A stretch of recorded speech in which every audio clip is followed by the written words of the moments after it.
ይሄን ሻንጣ ያዘጋጇት የኔ ልብሶች ናቸው እና ከዚህ ቤት ልወጣ አንተ ደግሞ እዚህ እንድትገባ ነው ይሄን ሀሳብ ያመጣሁት። በመጀመሪያ እንዳዳምጠኝ በደንብ አዳምጠኝ። ከዚህ ቤት ስወጣ እኔ ምንም የሚጎልብኝ ነገር የለም። ቤት መከራየትም ሆነ ቤት መፈለግም ሆነ ሌላ ቤት ለመግባት ሳይሆን እኔ ቤተሰቦች ጋር ሄዳለሁ ለትንሽ ጊዜ ማለት ነው። አንተ ገና ቤት ስትፈልግ ስትንከራተት ማየት አልፈልግም። እንደገና ደግሞ የሙቀ ቤትን ለምደክ ወተክ እንደገና ደግሞ የሆነ ስትቸገርም ሆነ ሲደብርህም ወይም ደግሞ ስትንከራተት ማየት አልፈልግም። ጊዜህንም እያቃጠለ ስለሆነ ማለት ነው። ሀሳብ ሰጠውክ። ባለሁለት ክፍል ነው ቤቱ። ስለዚህ አንዱ ክፍል ላይ ይኖር አልኩ። ያን ሀሳብ አልተስማማህልኝም ማለት እሺ። ስለዚህ አሁን ምን እንደስማማ ነው? እሺ ጠራሽኝ። ምን እንደስማማልህ ልንገርህ። አሁን ከባለፈው የተለየ ሀሳብ ባለፈው አብረን እንኖር ነው ያልኩህ። ኦኬ። አሁን ደግሞ እኔ ልውጣልህ። እዚህ ቤት ረፍት አድርግ። ሀሳቤና አረሳሳይ የተዘጋጀሁበት ነገር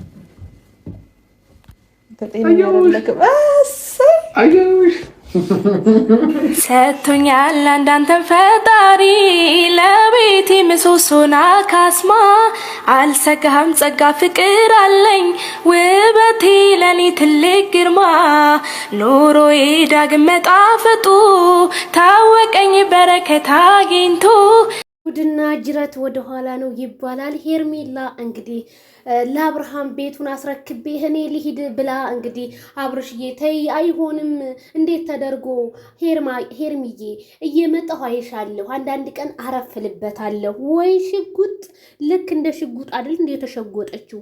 እንደው የዘንድሮ ነገር ግን ግራ እየገባን ነው። አረ ተሸጎጪ ጊዜው ላንቺ ነው ሄርሜላ። ውይ አረ ሸጎጥ እንደዛ ሳም አታረጋት ነበር ትንሽ። ከዛ እኮ ሁሉም ነገር እንትን ይላል። አዎ ምን አለ ቀን ሄርሜላዬ ማታ ሩታዬ እንደ አብርሃም የተመቸው ሰው አለ እንደ ቤተሰብዬ?